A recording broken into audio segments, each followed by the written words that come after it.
And we begin with this tragic story where 6 persons have been confirmed dead in a fatal accident on the Ojianoma Mountains at Kwewu Etibie in the eastern region. 1 person is said to be in critical condition at the Etibie Government Hospital. The accident, which occurred Tuesday afternoon, involved a Hyundai truck with registration number GW 563819. The vehicle was said to have developed a brake fault while descending the mountain from Etibie to Nkoko. Eyewitnesses say the vehicle somersaulted several times on the road when the driver attempted to save it from running into a ditch. The deceased include 4 men, a 4-year-old boy, and a female. They were said to be traveling from a funeral of a relative of the NPP Eastern Regional Secretary in a town in the Kwewu Afram Plains districts, which took place over the weekend. The Kwewu West PRO of the Ghana National Fire Service, Divisional Officer Grade 3, DO3 Kwachi Ado, said personnel from the Ghana National Fire Service managed to tow the vehicle from the middle of the road after receiving a distress call. He said preliminary investigations show the driver could not successfully control the vehicle after the vehicle failed its brakes. He advised drivers who are not familiar plying the Kwewu Mountain to seek assistance to avoid such incident. Let's get on the phone lines now and speak to Commander DSP Foster Asante. He's the Divisional Commander at Nkoko. He joins us on the phone for more. Very good morning to you, sir. Thank you so much for your time. Oh, you're welcome, madam. Thank you. So is it the case that this particular driver was not familiar with the road? Yeah, please, point of correction. I'm not the divisional MTTD. I'm not the divisional commander. I'm the divisional MTTD commander. Okay, great. Thanks for the correction. The divisional commander and MTTD commander. I appreciate that. The divisional commander. I appreciate that. Thank you. So my question was, is it the case that this particular driver was not familiar with the roads? You are right, madam. He is called Fred Amankwa from Accra, and he came for a funeral at Fori in Afram Plains last weekend. Okay. So this incident happened in the afternoon, we understand. How much of a problem in terms of traffic did it cause? Okay. It happened at early 2:30 in the afternoon. That was yesterday. And that they were from a funeral that they held at Fori in Afram Plains. So he was driving the Kia Rhino truck loaded with canopies, chairs, and spinning machines and other funeral items from Fori all the way to Accra, together with his driver and 3 other people on board. On reaching a amount from preliminary investigations revealed that he picked other people on board on the way to Accra. Now, on descending the Ojianoma Mountain, a few meters away to Nkoko town, according to the driver, he applied his brake and he failed to respond to the retardation. So that speed caused him to speed. And the vehicle hit the walls barricade that had been constructed alongside the road on the hill. And the vehicle fell on the ground, on the main road. So on the spot, because we are having accident prevention team around, so on the spot, 4 people died, including a male child who is 2 years. However, 6 people who were on board the vehicle sustained serious injuries, and we rushed them to Etibie Hospital. On reaching the woman on board together with 2-year-old child were also pronounced dead. DSP Foster Asante, I think there's an interference with your pad, the notepad, the phone pad. Okay, sorry, madam. Okay, great. So if you can say what you said again. You said on reaching the hospital. On reaching the hospital, we went there with the 6 people who were seriously injured. And on reaching the woman who was on board the vehicle together with a 2-year-old child were pronounced dead by the medical doctor. However, the 4 other people were stabilized and they are still under stable condition at the same hospital, at Etibie Government Hospital. So in your recorded says that, including 2 children, let me say children, they were 2 years old, then 4 adults, which includes the woman who lost a child in addition. And DSP Foster Asante, you know, you've already cautioned drivers who are not familiar with this road, but how common are these kind of accidents on this particular road? How often do you record these cases? Relatively, I would say this is the first time we say in about a year or 2 years, we are having this part of at least type of incident. Most of the drivers who ply the road normally know the road. And because of education and sensitization, those who don't know the road, when they reach our office here or they get to the end of it, they get people to assist them. Now, this particular driver, when the family members arrive at the scene, they were also making remarks that he doesn't know the road and I was cautioned to give the car to another person. However, he failed to do so and he picked other people on board. As we are speaking now, the unfortunate thing is that all those who died, they are unidentified because they were not part of the funeral people who were coming from Fori, but they never picked them on the way at Echi Amanfo, and they all happened to die on the spot. That's very tragic. Sure. Did the driver survive? Is he part of those in hospital? Yeah, yes, madam. The driver, together with 3 other people who happens to be part of the funeral people, have all survived, and they are at the hospital and they are in stable condition.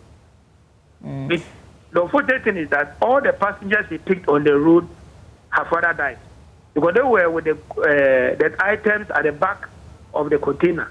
You know, it's a Kia Rhino and they have built a container on it. So it's more or less a mini container car which is loaded with all those items. And he picked those people on board in addition to the items was carried to Accra. Are there efforts being made to get these persons identified? Yes, madam. We are in the process. We are even sending messages to Afan Place areas. But they also started calling in. We had one name called Ramatu who happens to be the woman.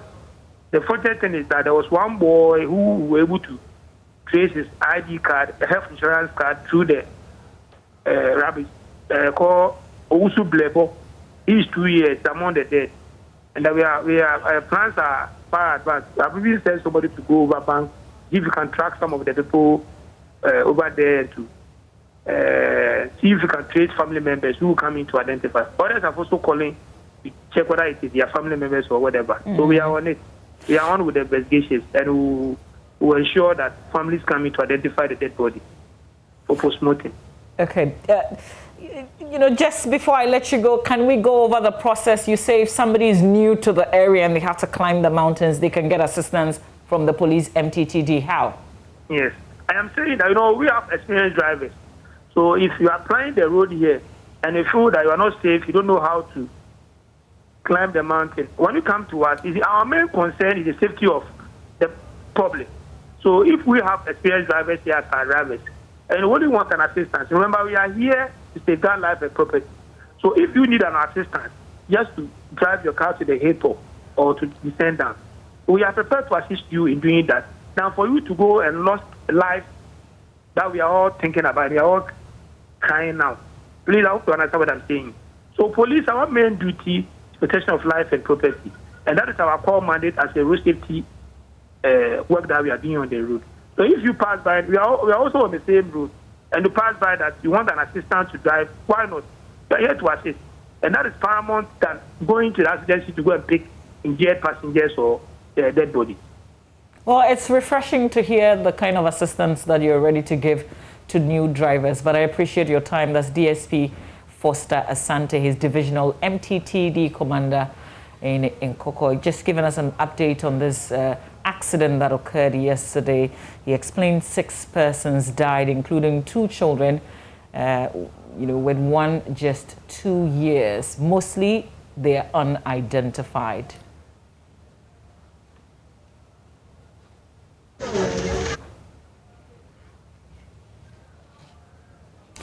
Well, away from that, one of the alleged suspected kidnappers of Umar Sanda, arrested in Tamale on the 13th of May, has been identified after an identification parade held by the police.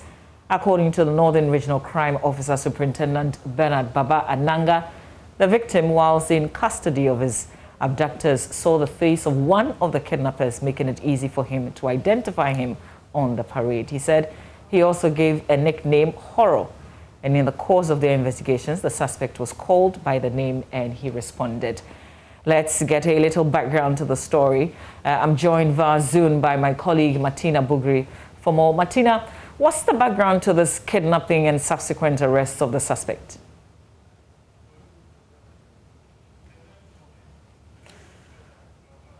We will return to my colleague Martina Bugri in a little bit, but we're joined by the Northern Regional Crime Officer Superintendent Bernard Baba Ananga.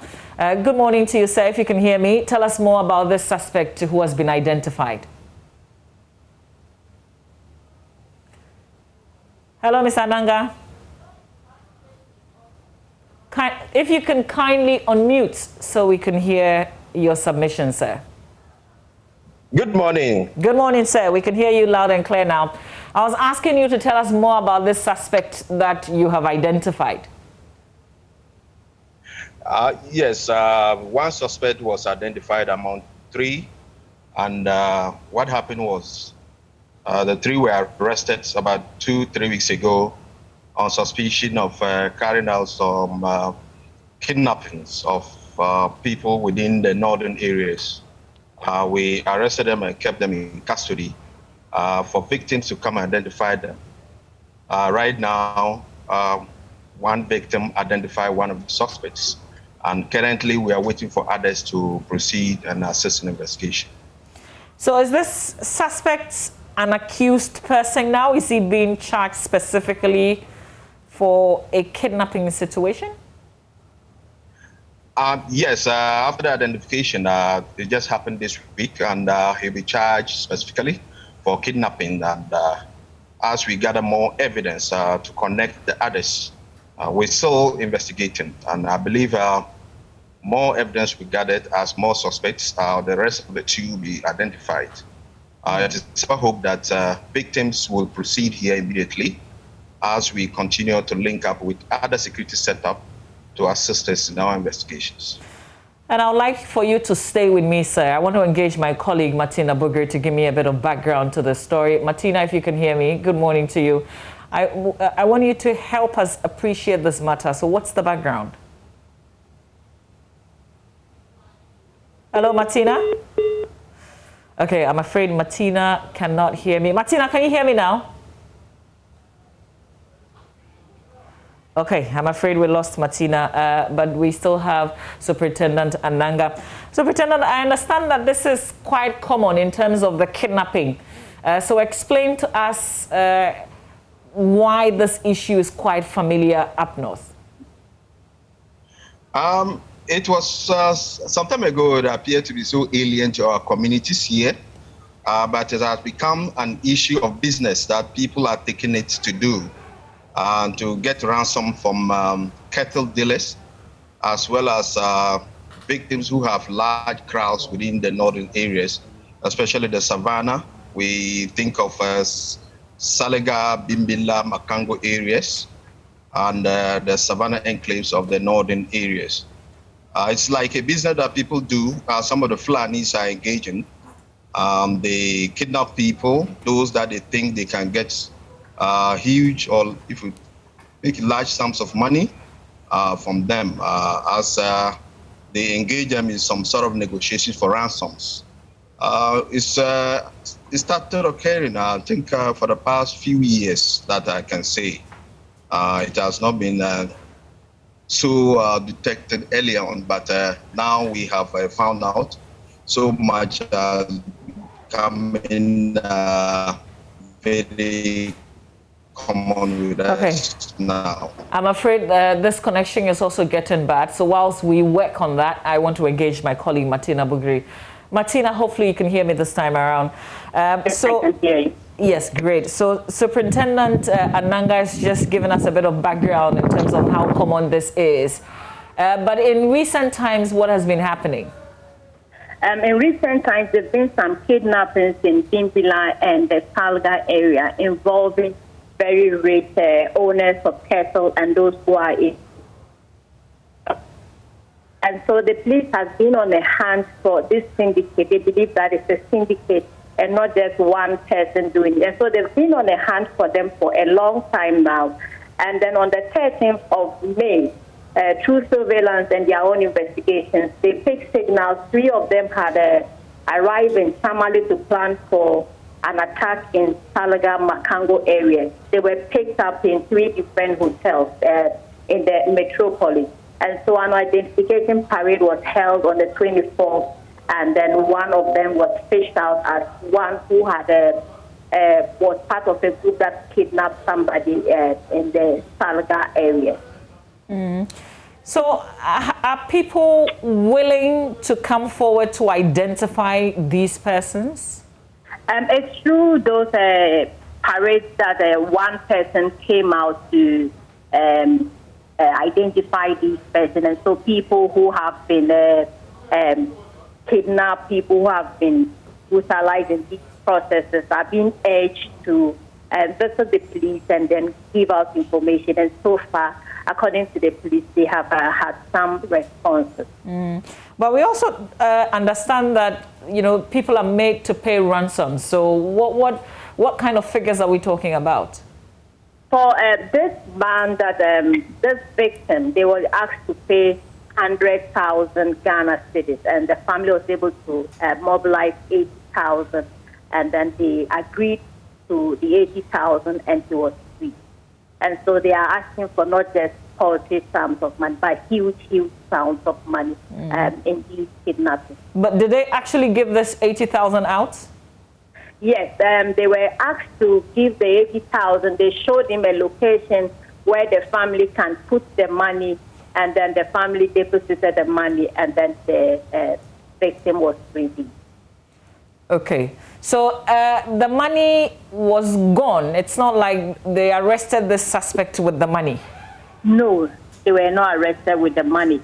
But in some footages we have seen, the guy they are holding now is displaying some money they have received. Some money in briefcases is displaying in a video on his phone that I'm told the police retrieved. And this information, which according to my source, is one of the key evidence they have picked that indicated that they were part of that increased the investigations on. Martina, stay with me. Let me try and see if I can get Superintendent Ananga, if he's still on with me. Hello, sir. Hello. Okay, great. So Martina's just... I can hear you. Go ahead. Okay, sure. Martina, my colleague, is just giving me some information regards this person that you're holding. But was he just one amongst many that was identified? Yes, I can say one out of the lots, and other suspects are currently held in some police stations that we are all investigating to connect. For what we have now, the 3 suspects, we believe some are on the run still. It's not only one group. These suspects do come from different locations, as far as Koforidua, Bupe areas, and others coming from Brona Hafo areas to execute this and then take off again. And most of the times, what they get, as Martina indicated, the monies that they got, they negotiated it from 100,000 to 80,000. That is the amount that the victim's family could raise before the victim was released. And along the line, when they get all these monies that they obtain from this, they go to the cities to enjoy themselves with the other women or other hotels that they book, and then splash the money. That is what has been happening. Most of the times, what we gathered, we obtained videos showing scenes of that is cash, bundles of cash being splashed all over in excitement of successes that they have chopped. That's what Martina tried to explain. Great. So how many kidnapping cases are before the command? For the time being, we recorded almost about 2-3 kidnappings around Bimbila area. towards the OT area, in the OT region, and most of them also located around Saliga area, around Savannah areas too as well. Currently in the northern region per se, we have only a few cases that is around the Bimbele area within the northern region. So how soon would we, see this suspect that you're holding in courts? Of course, when we pick up the pieces of information and as identification, as tracking their movement and their communications, we'll gather all these facts and then make them available to the Attorney General. Ultimately, they will come in and then go ahead with the prosecution. But as we speak, suspects are currently in custody on remand. Have you been able to retrieve any monies from him? Of course, yes. The three suspects, one was having mobile money up to about 5,000 Ghana cedis. Two of them, each one was having 1,500 Ghana cedis cash. The other about 2,000 Ghana cedis cash. And we also believe that they have made some investment somewhere. Some of them also tried to procure some sort of investment like tricycles, among other vehicles that they use. Others also, when they get the monies, they try to invest in their cattle rail. And you bear with me that they are all, most of the people that we got now are Fulanis who are much into cattle rail. And have they confessed to this crime?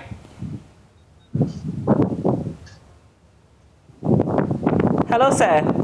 I'm asking if there's been any confessions. Can you hear me? Yes, I can hear you now. I'm asking if these suspects have confessed to committing this crime.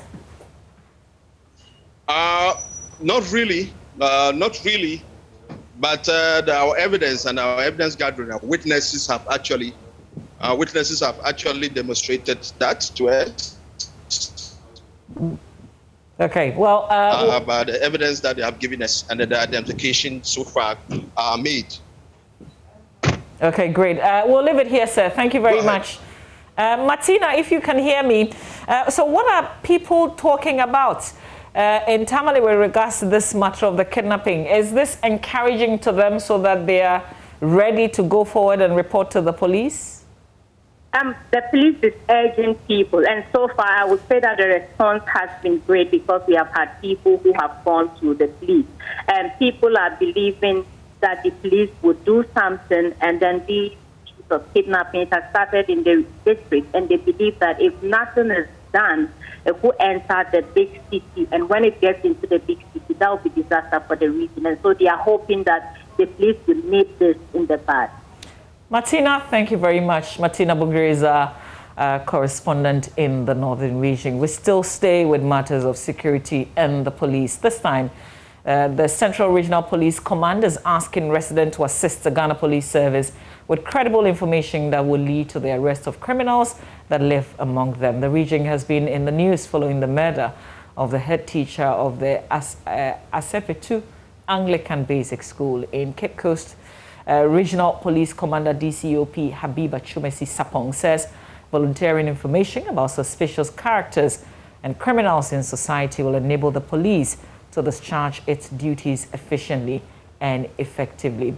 She was speaking at the handing over of a police station built by the Church of Pentecost at Abrem Aguna in the Central Region, from where Richard Kojanyako reports. The regional police commander indicated the police need the support and assistance of each and everyone to enable them discharge their duties.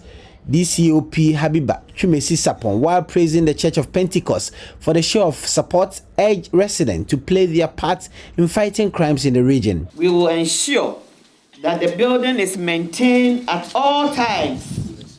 We urge the public to support and give the police the necessary assistance by providing credible information and also desist from instant justice and be law-abiding as you've been.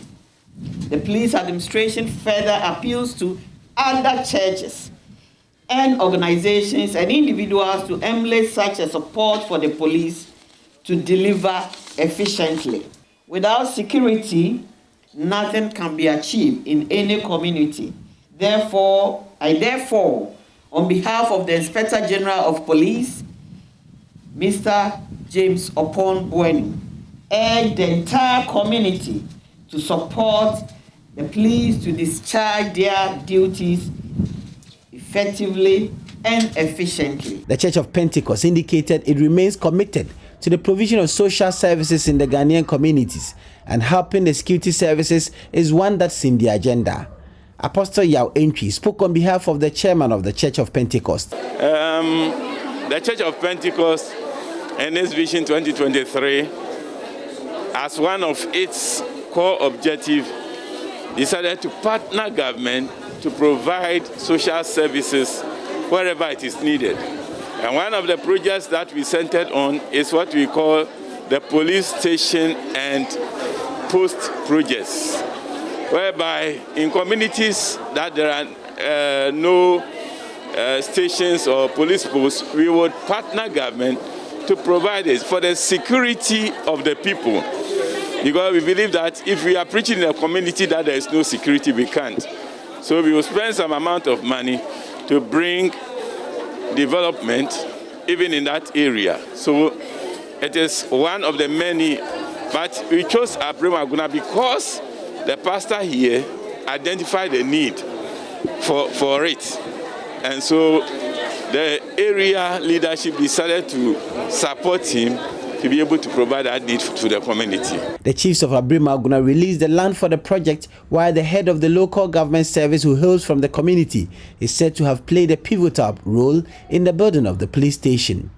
DCE for the commander Edna Guafu, Abrim municipality, Nana Piakrang, thanked the Church of Pentecost for showing the way. Richard Kwejenyako, Joy News, Cape Coast. Now, members of the Bono East Regional Branch of the Ghana Association of Medical Laboratory Scientists are threatening to join the strike action taken by laboratory scientists at the Komfo-Anokye Teaching Hospital over unresolved labor issues. The group say it would officially lay down its tools by Thursday if the Health Ministry fails to intervene in order to save the situation. Correspondent Anat Sabit has more in the following report. The Bono East Regional Branch of the Ghana Association of Medical Laboratory Scientists has thrown its weight behind the strike action by the laboratory professionals at the Komfo-Anokye Teaching Hospital. The group has threatened to join the strike over unresolved labor issues. Moses Kofiole is the regional chairman of the Bono East chapter of the Ghana Association of Medical Laboratory Scientists. Someone will say this is an issue of CAT. What about Bono East region? Bono East region is concerned because the main aim of the CAT or the doctors, those laboratory physicians, is that they want to manage the labs from the teaching hospital level to the district level. And there is a region, we have district hospitals, we have regional hospitals. If the law, which is now preventing them from practicing, is not implemented and they are allowed to come into the lab to do whatever they want, then what will be the fate of the medical laboratory scientists? We have been trained purposely for that purpose. Every medical laboratory scientist now has what it takes to produce quality and acceptable lab results for the management of patients. Why will it take someone from a different profession to come and boss over me or to come and validate my results before they could be used to treat a patient?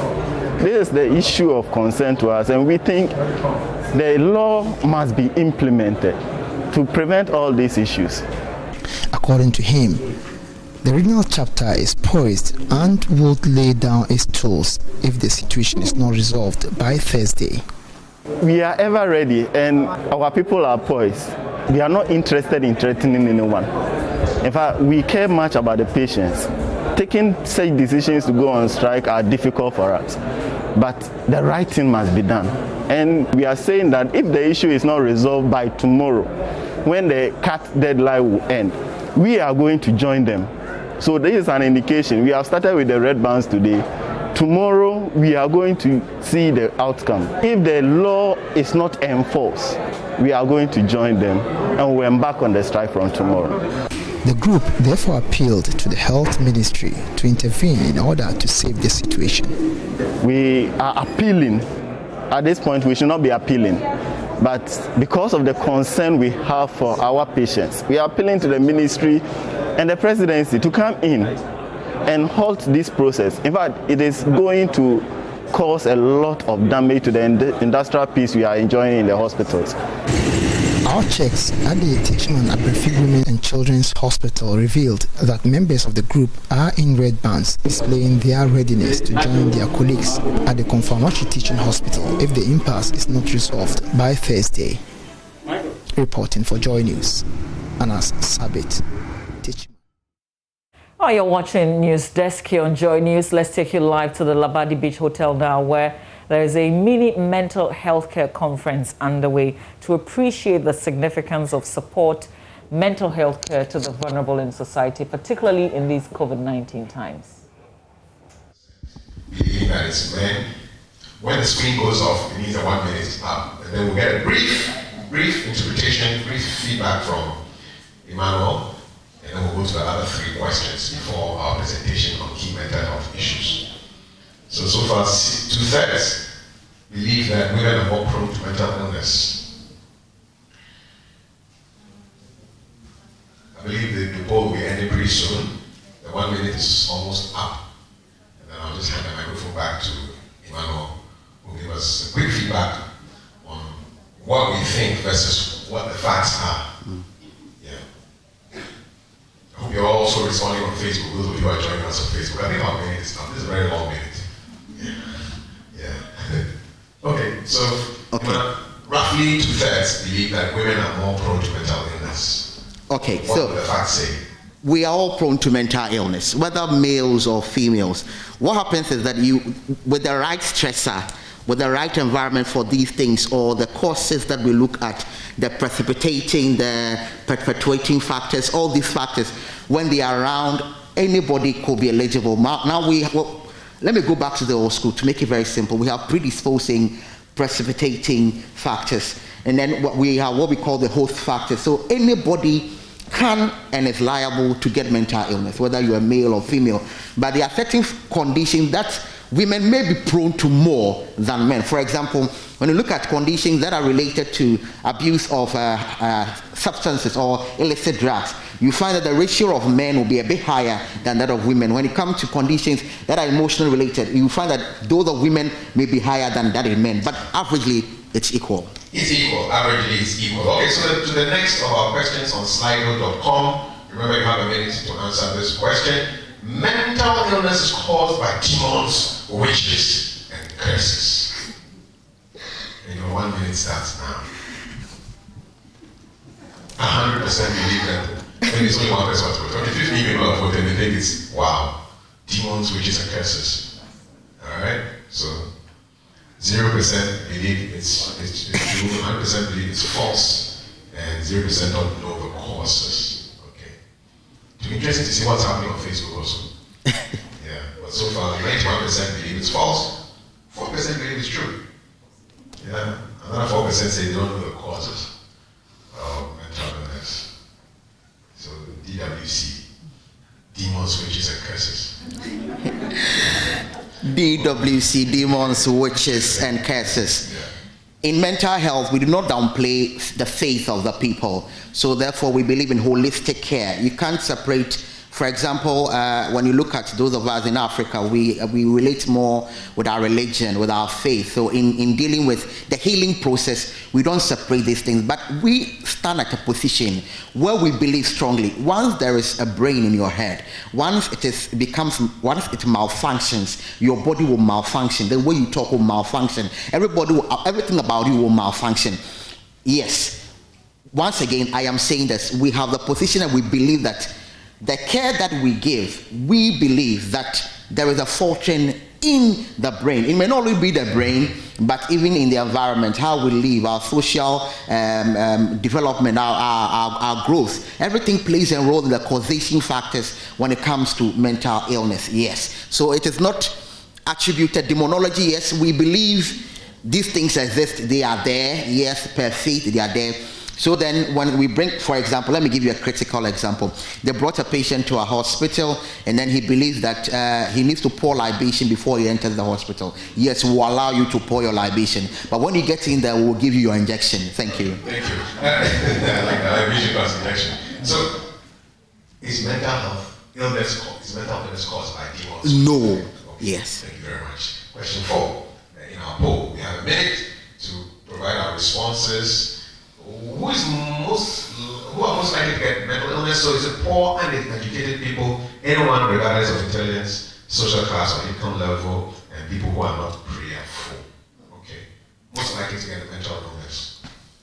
Anyone, poor and educated people, people who are not prayerful. Okay. So I believe these are the numbers who are voting, right? Okay. So we've got 18 so far. 94% believe yes, anyone can get it. 6% believe, okay, it's now up to 11% believe it's poor and educated people, people who are not prayerful, no marks so far. Okay. We've got 20 voted so far, it's 90%. So 10% believe it's poor and educated people. So, Emmanuel, I think we are seeing the trend. So okay. It change too much. Who is most likely to get a mental illness? Okay, so Prince Harry said he had depression. Who is Prince Harry? Queen Elizabeth's, I don't know whether... Her grandson. Okay, all right. Something not going right. Yes, so Prince Harry, he boldly came out, said he suffered from depression. So he's rich, he's educated, yet he was suffering from depression. Okay, so the Guyana tragedy, one great reverend also who had a mental illness. You don't pray more than him. He also had a mental health condition. So we have people in all this category suffering from mental illness. So then it cuts across, whether a child, whether a young man, a young woman, whoever you are, we are all prone to mental illness. Just a quick question. What's the youngest person you've ever dealt with that had mental health? Okay, so when you come to a hospital, I think 3 years. Wow. Yes. 3 years. Yeah, 3 years. So, okay.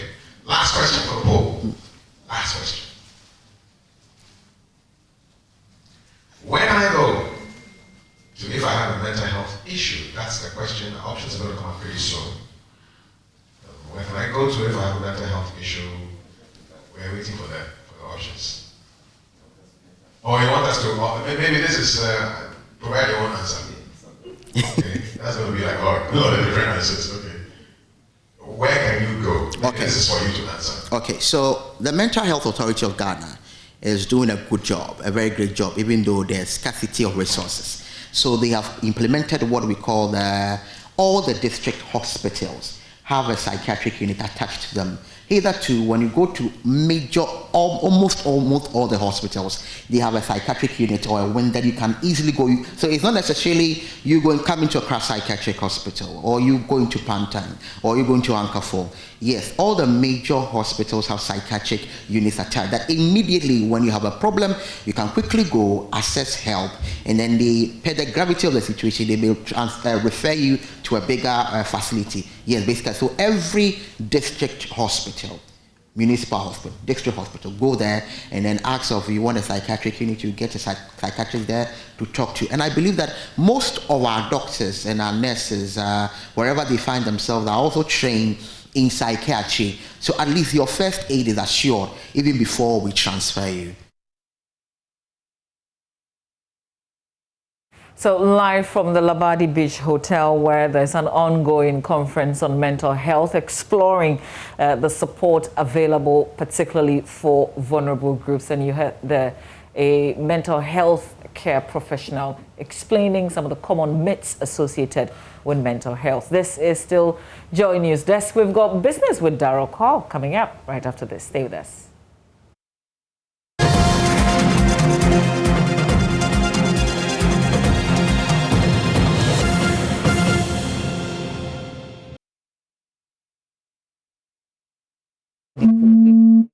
Business. My name is Darryl Wow, some bankers are appealing to the Bank of Ghana to accelerate work on its fit and proper test for directors and key managers of various banks. According to the Chief Executive of FBN Bank, Victor Asante, the process, which is laudable in ensuring the right people are appointed to work in the banking sector, must be fast-tracked to ensure timely replacements are done. A lot of discussion around this. So it's only natural that post such a thing, there will be a lot of regulation, and that has happened. And we can't fault Central Bank for wanting to regulate or wanting to do even more than. And they've introduced quite a number of things like the governance framework that we discussed, the fit and proper test, and the capital requirement directive and all of that. All these things are done to tighten regulation. Now that is fine. Now the problem we have with the fit and proper test is the fact that it means that you can't make any senior appointment, any board appointment without a thorough overview from Central Bank, and they have their own processes, which is fine.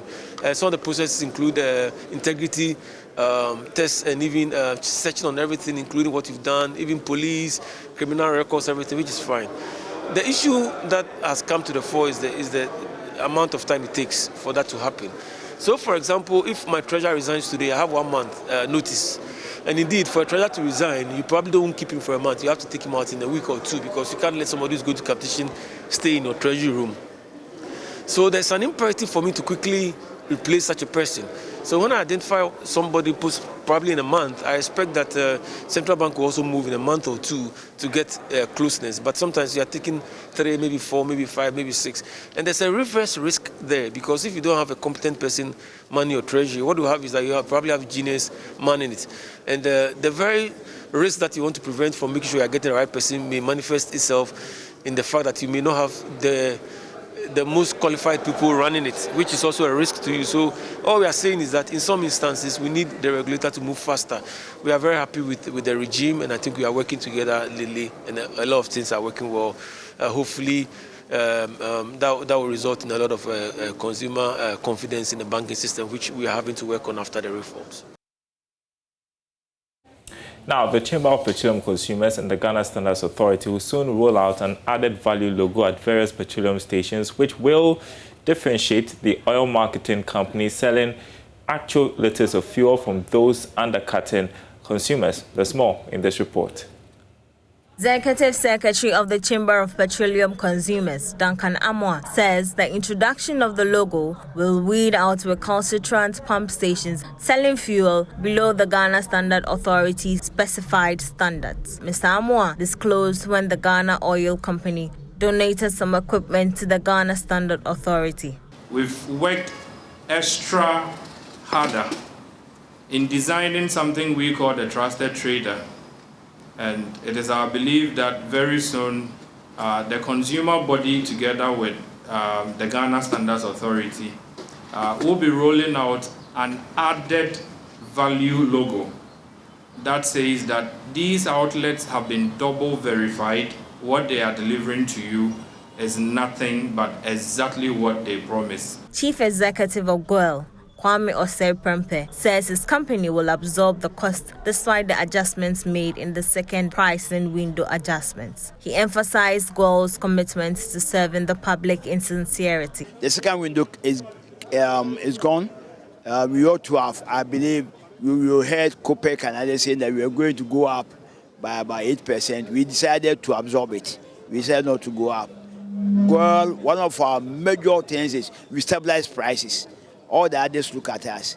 But because we are truly Ghanaian, and we think of Ghanaians, most of you decide that we won't go out. Our profits have come down, but we believe that for your sake, we decided, no, we won't go up. We're praying that going out of the winter, prices on the world market will come down.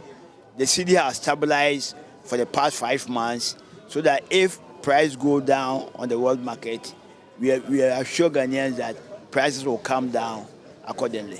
Director General of the Ghana Standards Authority, Professor Alex Dodu, indicated that his outfit will increase the number of times they visit the fuel stations from twice a year to 4 times a year to verify if the stations go according to the standards set.